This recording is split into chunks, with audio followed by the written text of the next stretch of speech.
Hell of a thing. They're saying Leonardo DiCaprio has fled to Italy to avoid the P. Diddy debacle. There are reports that Diddy has a list of over 200 celebrities that could be humiliated by what he could reveal or worse. Could he take some of these people down with him if he were to testify? And it's everyone, politicians, musicians, models, movie stars. There will be a lot of nervous people thanks to that press conference. How many of those 8 celebrities were close to being underage or potentially underage? 2 males. As the fallout from Diddy's arrest intensifies, multiple celebrities have retreated to their vacation homes in Europe and other secluded spots, hoping to dodge questions about their ties to the case. It's hardly surprising, especially after the Miami raid on Diddy's property uncovered hundreds of tapes allegedly implicating at least half of Hollywood in some seriously incriminating freak-offs. The one leading the charge for a low profile is none other than Kevin Hart, a longtime nemesis of Katt Williams. Hey, Kevin, when you hosted for Diddy, did you catch any baby oil? I hosted for Diddy. Kevin, come here. Can you go get some girls so we can be in the bedroom with some girls? Let's get some girls up here, please. First and foremost, I'm not getting in the bed. You asking the wrong person the wrong question. That sound like your question. Say pause. Don't acknowledge this. It has nothing to do with me and Puff. Nothing to do with me and Puff right now. Hold on. Kevin Hart, like many, distancing himself from Diddy after the mogul's arrest and federal indictment. Do you think he's safe in jail? Wrong person. The reason Kevin is getting questioned is because of this newly rediscovered footage of him hosting a Diddy hotel party back in 2010. I'm not jumping the tongue myself. Once everybody moves out, just me and the lady. What I do best? Oh! Did the camera catch that? Got the camera! That is one bikini-clad woman's hair catching on fire in the hot tub. None of the celeb guests at this party have been accused of any wrongdoing. That's my brother right here from day one. Before we dive into the actual clips, an explosive new revelation has surfaced. An actor claims to have video footage suggesting that Kevin Hart and Diddy may have been getting pretty close, or at the very least, sharing intimate moments with the same woman. The footage hints that the two might have been involved in some seriously wild, unconventional scenes. I have insider information on Diddy and Kevin Hart's involvement. I know this because I was on a TV show with a girl who was actively dating Diddy at the time. There I am. A quick Google search will tell you who she is. This girl was paparazzi'd with Diddy back in 2022-2023. Obviously, the cast was concerned about her because the Cassie lawsuit just dropped before filming. Now, the first week of filming just had to be Valentine's Day. Now, Diddy's girl got a very expensive bouquet of flowers delivered on Valentine's Day, but she refused to tell anybody who it was from. It's a reality show, so obviously drama went down. Diddy's girl decided to leave the house for a week. So my girl and I decided to break into her room to redecorate it for show purposes. Just playing along with the drama of the show, we were shocked by what we found. Bro, there's no way. Bro.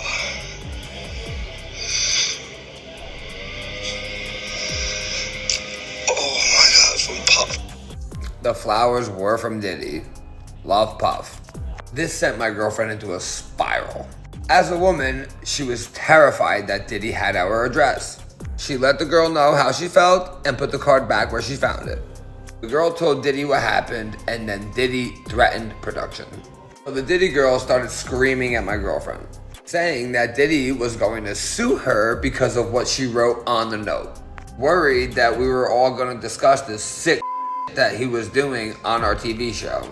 The fact that he wanted to silence a girl that he doesn't even know for writing on a note is absolutely insane. Production then pulled every cast member aside and instructed us to no longer have any Diddy conversation for the duration of the show.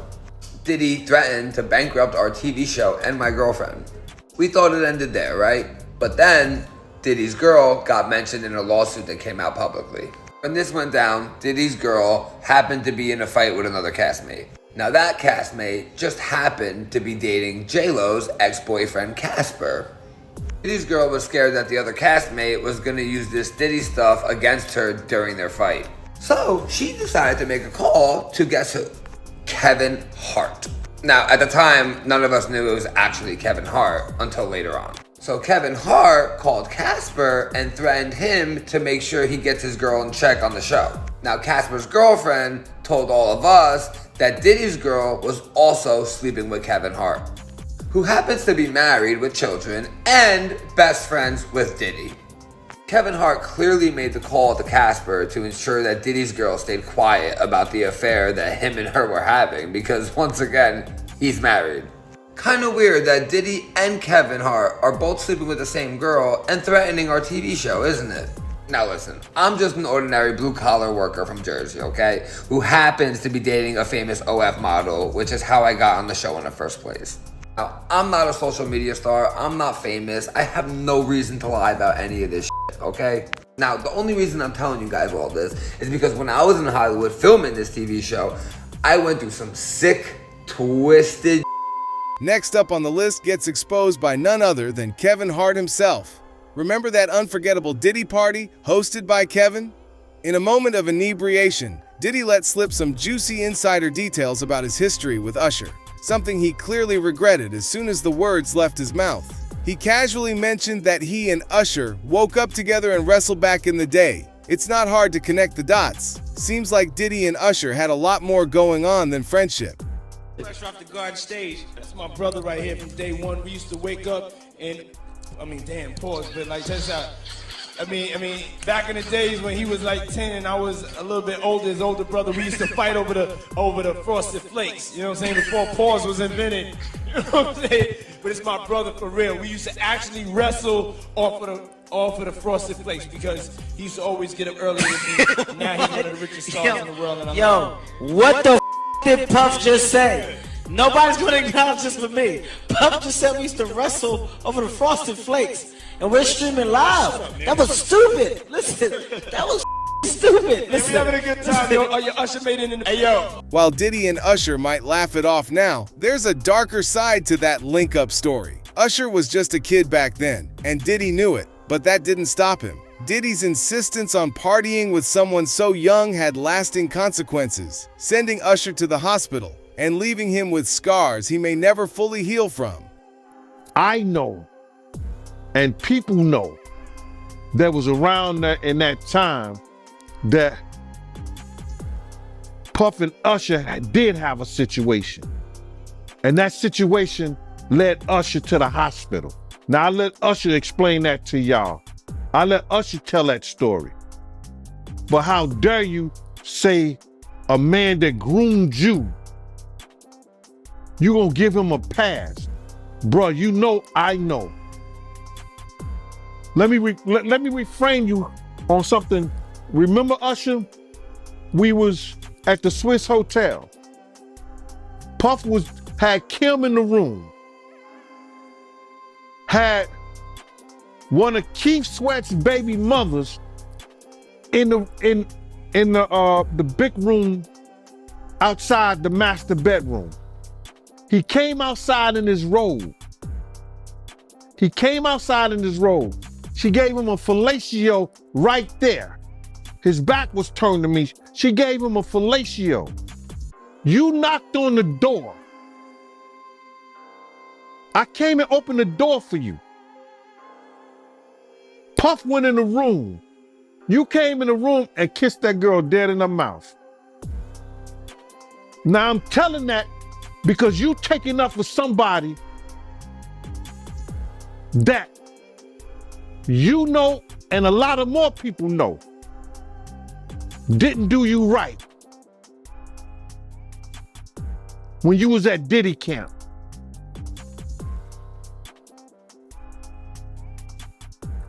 Y'all put it together. And what you mean by Diddy camp? Remember, he was on one of the talk shows, the white guy with the curly hair. What's his name? The white guy with the curly hair. And he said, yo, would you send your son to Diddy camp? And Usher said, no. Ask him why he won't send him to Diddy camp. But yet and still you praise him. Damn, man, and you said that, I know you can't go into detail, but you said that it was a situation where Diddy sent him to the hospital? Let Usher explain that to you. Let Usher mama explain that to you. And the hospital was in Scarsdale, New York. The next high-profile figure who seems to have fled the country is none other than Oscar-winning actor Leonardo DiCaprio. Reports suggest he's found refuge in Italy, a country with notably lax extradition laws compared to other European nations. DiCaprio's swift exit raises eyebrows, especially given his long, murky history with Diddy. Could there be more lurking in their past that prompted Leo's urgent departure? And joining him on this escape vacation? None other than his close friend Tobey Maguire. Guys, I taped this interview with Dale Wheatley before the Diddy accusations came out, and since taping, Leonardo DiCaprio has been connected to Sean Combs. Who's the person that's number one on that invitation list? Leonardo DiCaprio. We're going to look more into this in the future, but first, I wanted to share this exclusive interview with Dale where he reveals a lot of stuff about Leo and Tobey Maguire that I really don't think they're going to like. One of the biggest actors in the world is Leonardo DiCaprio. He doesn't like talking about his past, and one guy's got a lot to say about that. Welcome to Popcorn Planet. I am Andy Signor. Ages ago, I did a video over on my channel, Hugging the Cactus, where I met this individual, Dale Wheatley. So glad to have you back on the show, sir. Welcome to Popcorn Planet. Thank you. I'm so glad to see you. You look amazing, and I cannot believe how far you've come. It's amazing. I can't. Oh, both of us, dude. You just got a book. You're on it. Let me recap the audience because we got some juicy stuff to tell you guys. But Dale and I are reconnecting because it's been a while. Dale Wheatley was a writer producer on a film that you may have heard of. It's one of these indie films that really got a lot of people talking, and it was called Don's Plum. If you're unfamiliar with this film, we actually did a piece on this over on Hugging the Cactus a while back. Dale's here now because he's now written a book that we're here to promote. I want to make sure you guys check it out. It's called Too Real, a Hollywood Memoir. I thought, you know what? I made a really good sizzle of you last time we did this. Let's reintroduce folks, because not a lot of people saw this video. You can watch the whole interview there, but how far we've come. Here's the setup of what happened to Dale. This is Dale Wheatley, a filmmaker who scored the ultimate dream of making his first feature film, starring his friends, slowly rising stars Leonardo DiCaprio and Tobey Maguire. The film was Don's Plum, a black and white slice of 90s life that was poised for success and accolades, but instead got served court orders by his own friends, blocking the film's release, destroying friendships, and canceling careers. These guys, were my friends. I feel so betrayed. The effort to stop the film was led by Tobey Maguire. He gathered all of their mutual friends, including DiCaprio, and laid out a plot where Dale was allegedly planning to embarrass Leo in the press if Tobey didn't support the movie. Dale vehemently denies this, and it does seem odd Dale would attempt to badmouth anyone in the press when Miramax was already bidding for the film. In fact, a Premiere Magazine article on Don's Plum published back in November 1998 confirms this, when Jason Blum of Blumhouse fame, who was a Miramax executive at the time, confirmed that Miramax wanted to buy Don's Plum, and that DiCaprio's rep wanted Blum to warn Miramax boss Harvey Weinstein that there would be consequences if they went ahead with the acquisition. Based off of untrue and nefarious statements from Tobey Maguire, DiCaprio went Oh my God! Sorry to pause it. I gotta look at that. Look at that smile. We're gonna get there. The evilness of Tobey Maguire is coming, but just wanted you to see the backstory. And especially when you hear the audio on that. Yeah. He's excommunicating Dale from the industry that he loved. The effects of that still hit Dale to this day. In 2014, he had gotten interested in one of his projects from a big-time Hollywood producer. As soon as he found out about Don's Plum, he opted out of the project, stating he couldn't afford to get on the wrong side of DiCaprio. Dale recently decided to set the record straight and release the film free at freedonsplum.com. I was excited to talk to Dale directly to finally allow him to share his side of the story and what he's learned over all these years. I'm Andy Signor, and that was Hugging the Cactus. Now, things have changed. Popcorn Planet ended up being the thing that took off for me, so I'm so glad to give you a platform once again, Dale, because your story was an important one. And guys, I wanted to give you that backstory so you could see, like, these were hurt feelings, friendships that were destroyed. Art was kicked to the curb. There was a lot of stuff that went wrong. And it also speaks to the abuse of power. And all of this now, it's been 10 years in the making. Dale finally has a book out there that details the whole Hollywood memoir of this experience. And I'm glad to get into it. So Dale, look, I know you got to sell this book. We got a lot to say. We don't have a lot of time to say it, but I want to help people understand there is some salacious stuff in this book. Now, what I loved about the book, guys, and Dale, you told me the preface is really amazing. He sort of explains this right out the gate, how everything's true, and you didn't even seek out lawyers because you're like, bring it on. I'm going to stand by what I believe. And you also go in and really explain why you're doing this book, how to help you get through this, to call out the abuses of power. In breaking news from CNN, it appears that Ellen DeGeneres has left the country just days after Diddy's arrest. Known for hosting wild Hollywood gatherings where Diddy was often the guest of honor, Ellen's long-standing ties with him are coming under scrutiny. Diddy made frequent appearances on Ellen's show, signaling a close connection that likely offered him a safe public platform, far from any potential expose. But despite their seemingly tight-knit relationship, Diddy did let a few secrets slip on her show, hinting at more than just friendly ties. Many have speculated that A-list celebrities who have spent time with Combs over the years could be getting subpoenas even as we speak. And one of the biggest names now getting extra scrutiny is Ellen DeGeneres. So between 2006 and 2022, Combs appeared as a guest on DeGeneres' daytime talk show more than a dozen times.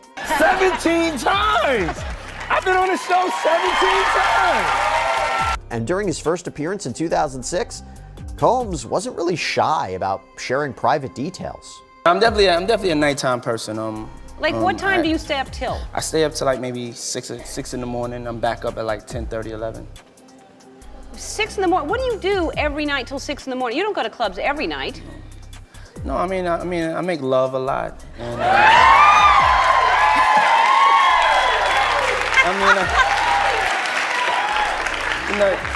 That's Ellen, my favorite answer ever. Many clips of his guest spots have resurfaced recently, including discussions between Combs and Ellen about his infamous parties. It'd go from like 9:30 to like maybe 3 o'clock, 3 o'clock. And then, we have the top 2 floors of the hotel.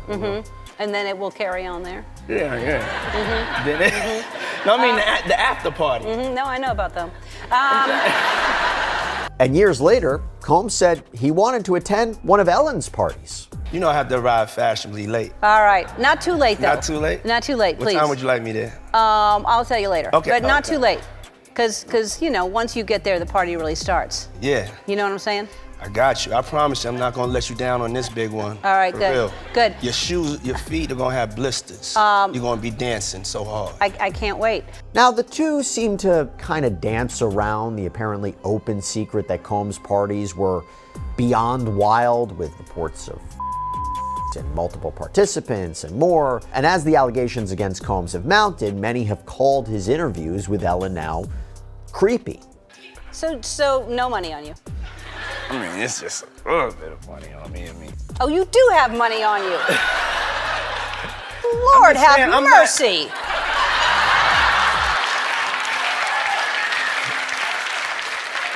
Where are you going after this? It's all 20s. Where are you going after this? What are you doing? You know we doing what we plan to do, girl. But I have to be clear about something. There is a difference between a wild party and something that is criminal, okay? There's a difference between having a great time and something that's an illegal freak-off. And having said that, remember when I told you about those freak-offs, right? Cassandra Ventura, as well as prosecutors, said in legal filings that people forced to participate would often have to get IV drips to recover from exhaustion and prolonged drug use. Well, in 2016, Combs appeared on stage with blue gauze around his arm and explained that he was just getting an IV drip backstage.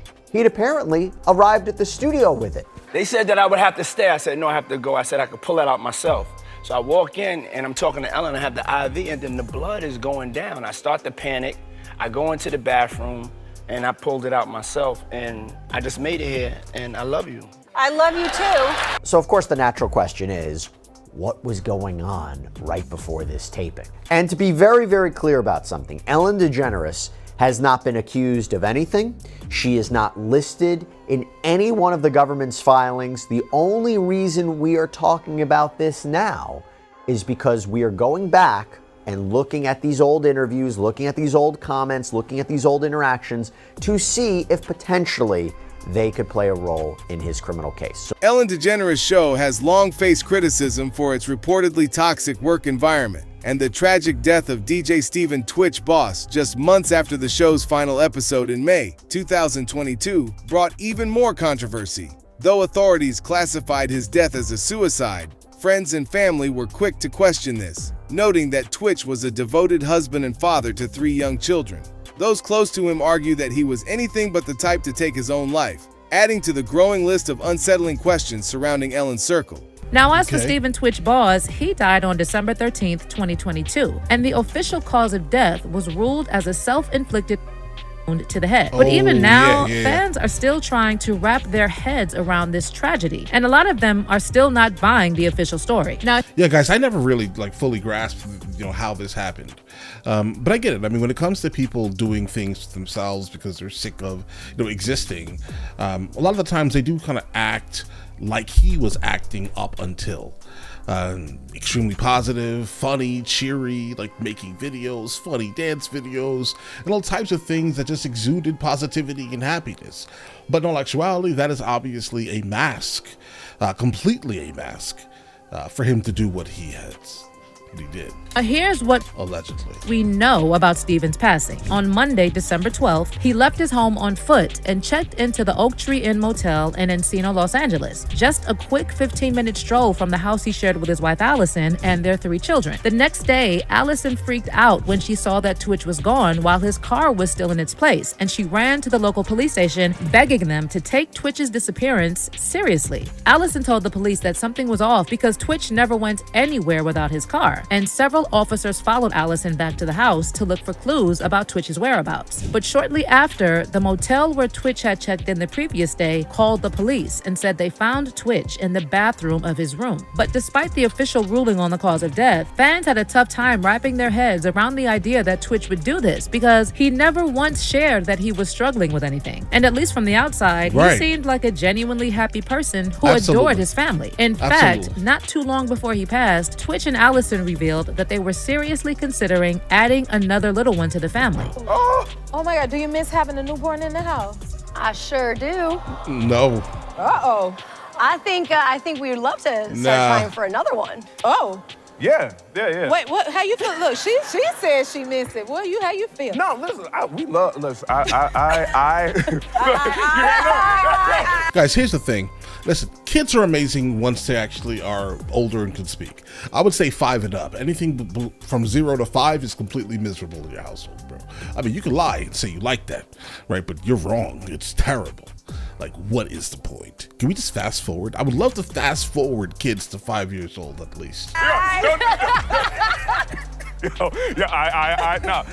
No, but we really do. I love the little babies. I love them, and to be quite, it's a constant conversation. Also, what's amazing about celebrated their 9th wedding anniversary just 4 days before Twitch's tragic passing, and Twitch shared this sweet tribute to Allison on IG. To be clear, just because someone looks happy from the outside doesn't mean that they're not struggling in private, and depressed people are often good at masking their symptoms, even in front of their loved ones. On the other hand, a lot of people felt something seemed off about the official narrative of Twitch's passing, especially the part about this mysterious note he left in the motel room. It was initially reported in the media that no note was found at the scene, but law enforcement sources later confirmed to TMZ that Twitch left a note in which he alluded to past challenges, but they didn't disclose what kind of challenges Twitch was referring to. And even with the note and the official autopsy report, many fans are still saying there's way too much fishy business surrounding Twitch's death, and they're just not buying the idea that he would leave his family. And now that Ellen's friendship with Diddy is in the spotlight, some sources are speculating that Twitch was being blackmailed with something. Now, let me be clear. There is no proof that Twitch himself was close to Diddy or attended any of his parties. They checked around Twitch and Allison's home looking for any clues. The 911 call from the motel had come in just shortly after Allison had contacted the cops, so that's how this all came together. Diddy's story wouldn't be complete without mentioning his accomplice from day one, Jennifer Lopez. Back in the 90s, her alleged role in helping him dodge charges for a nightclub shooting by shifting blame onto rapper Shine and even reportedly acting as a gun mule seems to have come full circle. Now, with the feds revisiting her involvement, J-Lo has conveniently left the country, seemingly to avoid facing the fallout. There's a lot to unpack in Lil Rod's lawsuit, and several celebrity names that are dropped too, like Prince Harry, Cuba Gooding Jr., and Jennifer Lopez. J-Lo brings us back to that 1999 nightclub shooting, which investigators may soon take a closer look at. Here's what Lil Rod's lawsuit says, quote, Mr. Combs shared that he was responsible for the shooting in the nightclub in New York City with rapper Shine. Mr. Combs' girlfriend at the time, Jennifer Lopez, aka J-Lo, carried the gun into the club for him and passed him the gun after he got into an altercation with another individual. Another huge name that was dropped in this civil suit is Jennifer Lopez, or J-Lo, who was dating Diddy at the time. And according to Lil Rod's lawsuit, she carried an illegal firearm that was used in the shooting. Now, she was charged at the time, but then those charges were dropped. What does all of this mean for J-Lo? Is it possible that the feds are already talking to her? It's absolutely possible, and I would say you would have to. Now she may, divorce herself for the whole thing and say, no, I don't remember, I wasn't there, it never happened. But yeah, she's accused of not only carrying the gun into the club for Diddy, but then once the altercation happened, handing Diddy the gun that he then used in the shooting, allegedly. So she would certainly be on the witness list to talk to, take a statement from her, see what her recollection is, see what her attitude is. And she'd be somebody that they would be very interested in speaking with. So it's possible J-Lo is talking to the feds about what's happening now, but it's also possible that an investigation into the 1999 shooting is reopened. For those unfamiliar, it happened on December 27th, 1999 at about 2:55 a.m. A fight broke out at a nightclub in New York City between Diddy, Jamal Barrow, known as the rapper Shine, and this guy, Matthew Allen, who went by the nickname Scar. Guns were drawn and 3 people were shot. No one suffered any life-threatening injuries and the victims were not involved with the fight. But that's where we get these famous mugshots of Diddy and J-Lo because they were arrested in connection to the shooting. J-Lo's charges were dropped, but the charges for Diddy and Shine held up. Some witnesses say they believe Diddy was responsible for the shooting, but it was Shine who faced the more severe charges, 3 counts of attempted murder and criminal possession of a weapon. Both Diddy and Shine went to trial, where Shine maintained he acted in self-defense. Diddy was acquitted, but Shine was sentenced to 10 years in prison. He was released in 2009 and deported to his home country of Belize. Shine had no business covering for Diddy, but J-Lo's involvement sealed the deal for him. Now, it's no surprise that J-Lo's ex-husband has come forward with a list of celebrities allegedly caught in Diddy's tapes, exclusively implicating her. But here's the big question. Which ex-husband is spilling the secrets, Mark Anthony or the other one? J-Lo and her involvement with Diddy, what do we know? I wish J-Lo herself would come out and say what she knows, and she's just not. And that just makes her a little bit more guilty in my eyes. How can you not even just condone the Cassie video, J-Lo? It makes no sense. Well, now her first husband, Ohan Noah, is out there speaking up about the singer, blaming Diddy for the divorce. We're going to get to more of his opinions regarding the freak-offs and some Diddy information. But he explains during the fallout of their marriage, he alleges that part of the divorce was Diddy's fault. Lopez had begun working closely with Combs in New York on her debut album On the 6. Meanwhile, Noah was in LA working at Lopez's Pasadena restaurant, Madres. There in that distance and that separation was where the deception started, he stated. Shortly after the divorce, Combs and Lopez stepped out as a couple in 1999. They dated for 2 years before splitting in 2001. But here was happier times with Ohan and J-Lo. This is they were first husband from 97 to 98. Noah also alleged that Lopez had blocked him from landing TV gigs. I would ask Jennifer, what did I do to you that you have taken me so to court? You have accused me, you have lied, you have created false things about me, and you have called several companies to throw me out and different television networks not giving me work, he recounted.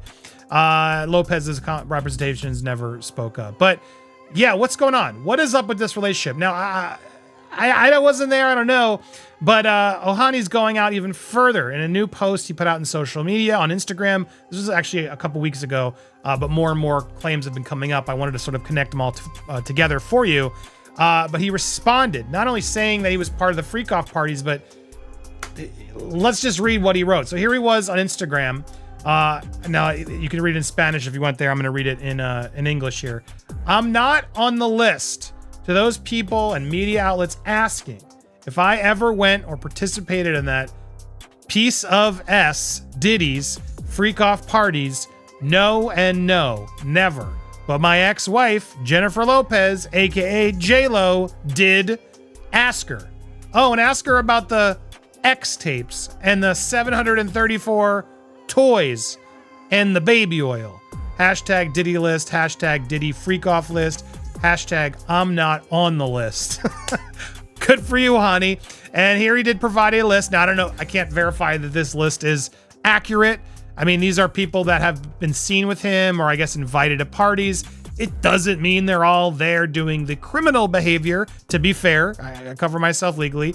But sure enough, on this list he's providing, Jennifer Lopez, he's spotlighted. Now, I'd love to have you on, Ohani. Please, I've actually reached out. I hope we can get him on the show. I'd love to hear from him directly and get his thoughts on this. So, what do you think? Will all the celebrities get handcuffed at the airport when they finally return? Let us know in the comments below. And if you enjoyed this video, hit that subscribe button so you never miss out on any new content. Until then, fam, keep it real.